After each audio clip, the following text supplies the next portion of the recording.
let's flip a coin. Heads Carolina, tails California.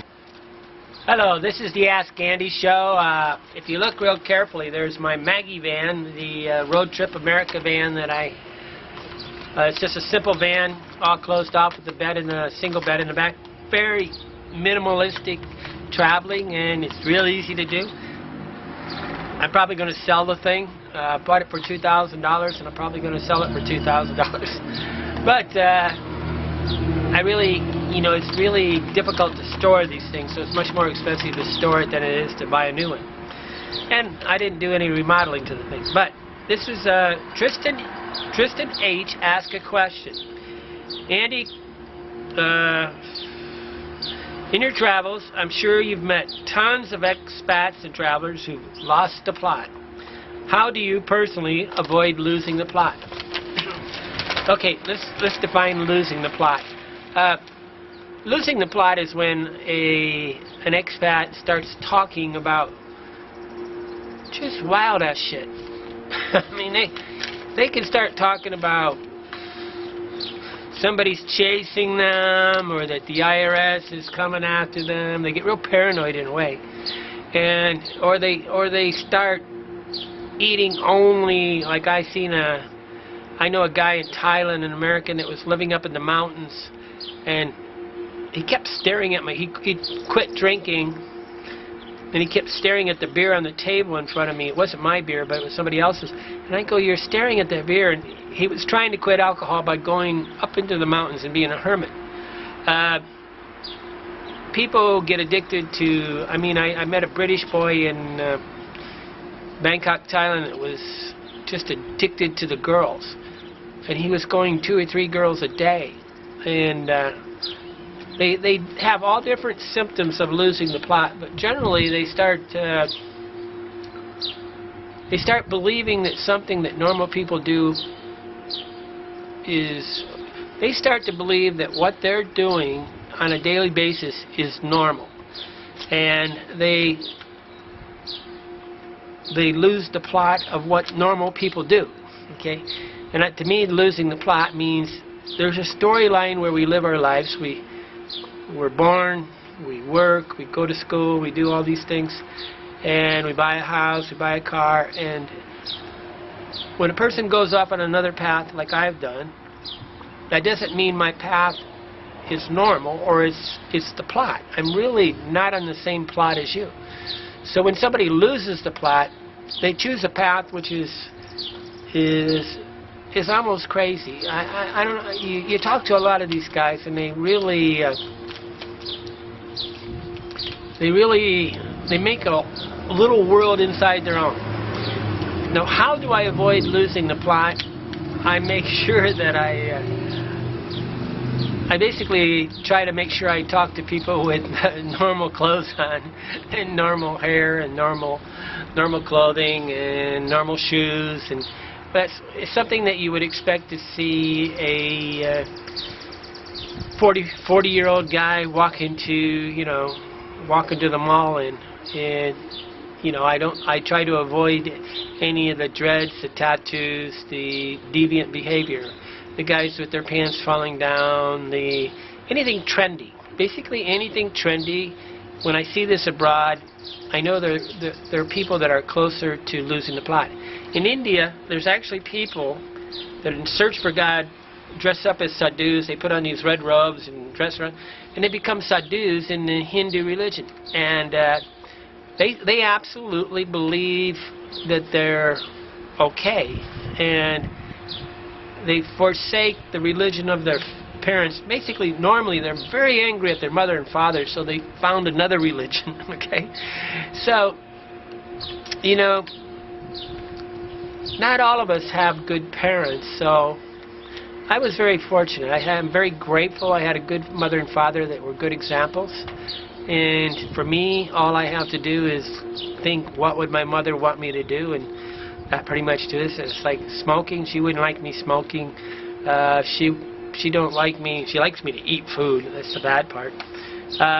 Very American value system. But when you go abroad, suddenly your friends Your friends are your filters. So talking to friends that have known you for 5 or 10 years, like on Skype,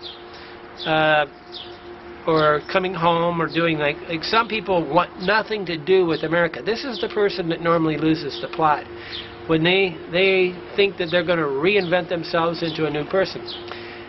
Now that doesn't mean that they don't thrive and live their lives, and basically it's hard to get in trouble in some of these countries, so it's a good place for them.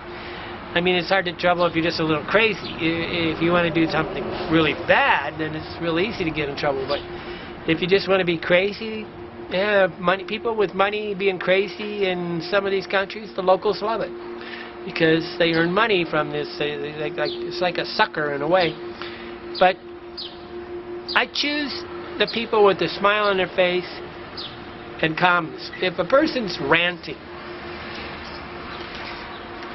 if I'm sitting there and I see a person next to me ranting about something, normally I almost discount everything they say and sort of put every comment they say on hold, because a rant is not good. I mean, I see this on TV here in America. It's like everything's drama. And the news is really annoying to me because it's something I want to avoid because it's too dramatic. Nothing that dramatic is that real. I was just listening to Rush Limbaugh on the radio, and he rants, and it's like a monotone. It's like a preacher, right? If you ever, I have a dream. They talk in this kind of thing. Ranting sounds like that are somehow captivating to people, and you really have to avoid that kind of stuff.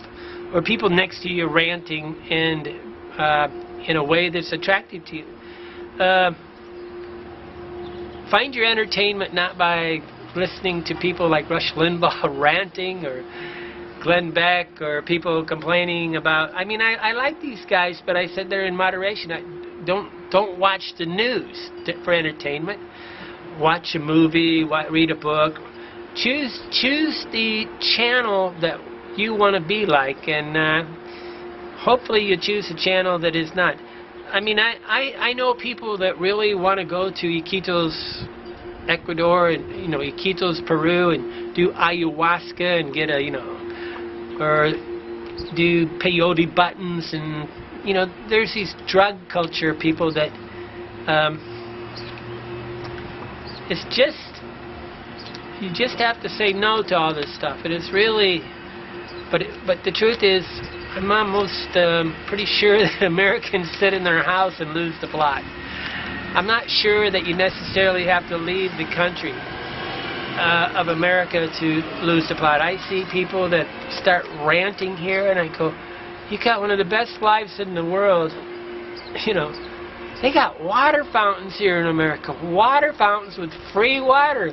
I have to pay like $1 a liter in many countries, guys. I mean, because at the end, what I really need is water and food and shelter. And so free water, that means that cuts out 1/3 my expense. Okay.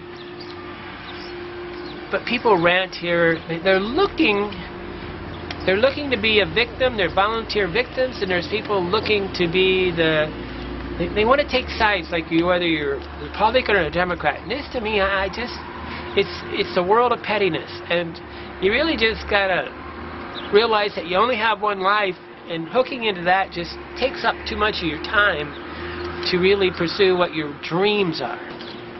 Okay, but basically, look through the crowd and always try to find it. But I could always call up my mother and say, "Mom, what do you think of this?" I could call my father, "What do you think of this, Dad? Is this sane?" I did this when I was thinking about marrying Ba in Ivory Coast. I called up my mom and I asked her questions. Do you think it's okay if I marry a 27-year-old girl? Will it be okay that she's black? Is it okay that she... And I said, do you think, and I find people that are going to give me advice without mockery. I mean, if you got a friend that's mocking you at all, this is horrible advice. Anybody that's sarcastic or mocking when they're giving you advice, that's not your friend. But some of us don't have any friends, so, hard to find them. Okay, Andy Graham, Ask Andy Show. We can pack up tomorrow. Tonight, let's flip